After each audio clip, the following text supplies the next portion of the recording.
Bonjour bien-aimés dans le Seigneur, nous sommes en train de continuer nos enseignements et ce matin nous voulons lire Actes chapitre 9, versets 11 à 20. Actes chapitre 9, versets 11 à 20. Et le Seigneur lui dit, lève-toi, va dans la rue qu'on appelle la droite et cherche dans la maison de Judas un homme Saul de Tarse, car il prie et il a eu une vision. Un homme de nom d'Ananias qui rentrait et qui lui imposait les mains, afin qu'il recouvre la vue. Ananias répondit, Seigneur, j'ai appris de plusieurs personnes tous les maux que cet homme a fait à tous les saints dans Jérusalem. Il a ici des pouvoirs de la part des principaux sacrificateurs pour lier tous ceux qui invoquent ton nom.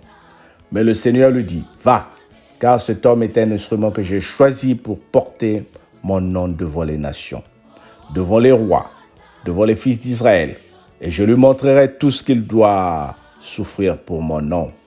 Ananias sortit, et lorsqu'il fut arrivé dans la maison, il imposa les mains à Saul en disant, Saul, mon frère, le Seigneur Jésus qui t'est apparu sur le chemin par lequel tu venais, m'a envoyé pour que tu recouvres la vue et que tu sois rempli du Saint-Esprit. Au même instant, il tomba de ses yeux comme des écailles, et il recouvra la vue, il se leva et fut baptisé. Et après qu'il eut pris de la nourriture, des forces lui revinrent.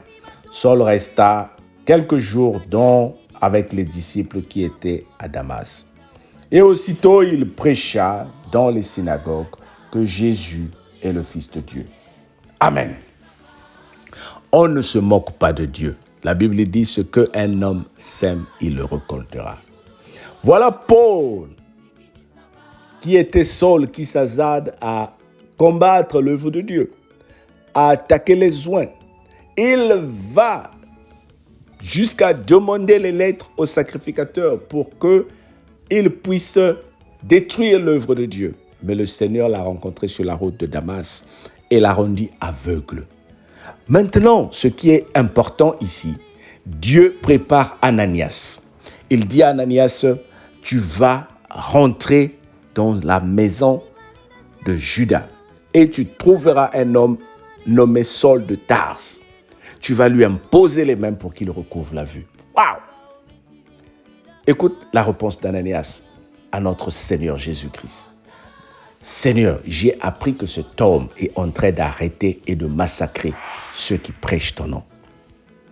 Maintenant, c'est qui commande? Est-ce c'est Ananias? Est-ce c'est Saul ou c'est Jésus-Christ? Lorsque Jésus dit « Va », c'est moi qui t'envoie. Oh bien-aimé, n'est-ce pas nombreux d'entre nous, lorsque le Seigneur t'envoie à faire quelque chose, tu te réveilles le matin, tu as eu un songe que le Seigneur te dit « Pose cet acte positif pour l'avancement de mon œuvre ». Tu te dis « Mais est-ce que ce n'est pas mes pensées ? Est-ce que ce ne sont pas mes pensées ? Est-ce réellement Dieu qui me parle ?» Quand Dieu envoie quelqu'un, il équipe la personne. Ce n'est pas toi qui agis, c'est Dieu. Il va t'équiper avec tout ce qu'il faut, la puissance du Saint-Esprit. Paul aujourd'hui, il est coincé. Saul, je m'excuse, je suis trop pressé de l'appeler Saul parce qu'il n'a pas encore changé de nom. Mais c'est Saul que nous connaissons, l'apôtre Paul, qui était resté 3 jours sans manger, avec des yeux qu'il ne pouvait pas voir. Et quand Ananias accepte l'envoi de Dieu, la recommandation de notre Dieu, il impose les mains sur Saul. Les choses comme des écailles étaient tombées de ses yeux. Bien-aimé, regarde comment le Seigneur travaille. Oh, je suis en train de dire à une personne, ceux qui en veulent à ta vie, Dieu va les rendre aveugles. Ceux qui en veulent à tes enfants, Dieu va les rendre aveugles. Tu penses que ces gens-là vont avoir l'autorité ou la grâce sur toi? Dieu est en train de les rendre aveugles. Ils vont penser qu'ils sont en train de voir, mais ils ne voient plus. Il y a des écailles sur leurs yeux. Regarde la puissance. Imagine aujourd'hui qu'un des dictateurs du monde entier ou un des présidents dont tout le monde a peur tombe aveugle et qu'on te dise « va prier pour lui ». quand tu sais qu'ils n'aiment pas les chrétiens, ils tuent les chrétiens. Dans un pays où il y a la guerre, par exemple. Est-ce que tu auras ce courage-là? Est-ce que j'aurai ce courage-là? Ananias a eu ce courage. Pourquoi? Parce que l'Esprit de Dieu est tombé en lui. Bien-aimé, lorsque l'Esprit de Dieu t'envoie, il met sur toi un esprit. Et cet esprit-là a une certaine puissance. La puissance de Dieu qui va t'accompagner a une ordonnance pour que, au nom de Jésus, tous les genoux fléchissent devant toi. Voilà pourquoi aujourd'hui, quels que soient les dictateurs, quel que soit ce qu'ils ont, quand un homme qui est investi d'une certaine puissance arrive devant eux, ils fléchissent les genoux. Je suis en train de te révéler une certaine grâce. Commence à opérer avec l'Esprit de Dieu. Oh, dis avec moi, Dieu, que ton esprit tombe, que ton esprit inonde ma vie. Demande toujours l'Esprit de Dieu. Tu as l'Esprit de Dieu en toi, mais il est endormi à cause de tes doutes. Tu as l'Esprit de Dieu en toi, mais il est endormi à cause de la calomnie. Tu as l'Esprit de Dieu en toi, mais il est attristé à cause de la médisance, de la jalousie, à cause de nos mauvaises actions. C'est ça qui fait endormir l'Esprit de Dieu. Tu liras cela dans Éphésiens 4, à partir du verset 30 jusqu'à 32. La Bible dit, n'attristez pas l'Esprit de Dieu. Ce qui se passe souvent, nous avons attristé l'Esprit de Dieu qui doit nous accompagner. C'est comme si tu avais un garde-corps, mais tu ne t'entends pas avec ton garde-corps. Tu le frustres, tu l'accuses, tu le mens. Et quand les problèmes vont arriver, certains garde-corps, ils vont juste souhaiter que toi tu meurs. Mais l'Esprit de Dieu n'est pas comme ça. L'Esprit de Dieu est amour. C'est un ami fidèle, c'est un ami qui est close à nous, c'est une personnalité. Il est là. Tout ce qu'il te rappelle seulement, c'est te dire, tu m'attristes avec ton comportement. Change, sois positive, repens-toi de tes péchés, repens-toi du mensonge, repens-toi des mauvais actes et vois l'Esprit de Dieu qui est en toi, bien-aimé, pour commencer à marcher comme Ananias.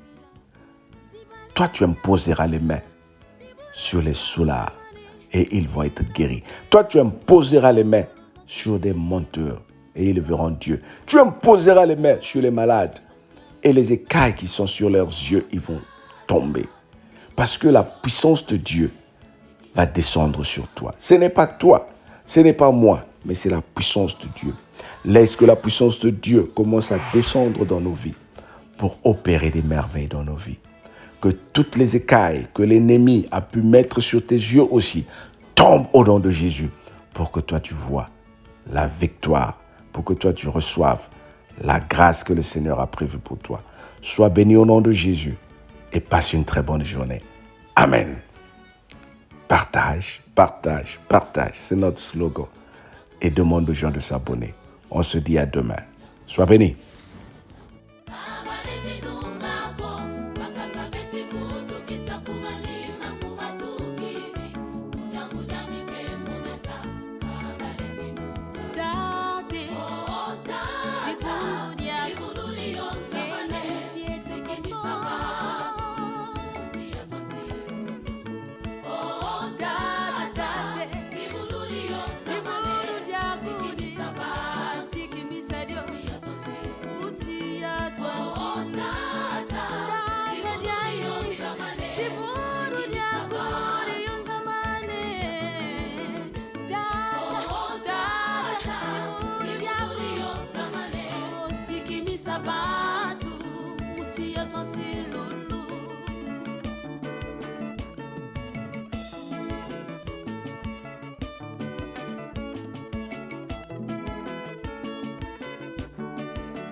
bazolili tambula tata ubaba namo tibunduri yonzamane mamu wabasititi bazolili tambula tata ubaba namo oh tata tibunduri yonzamane sikini sabatu utia tonzi oh tata tibunduri yonzamane sikini sabatu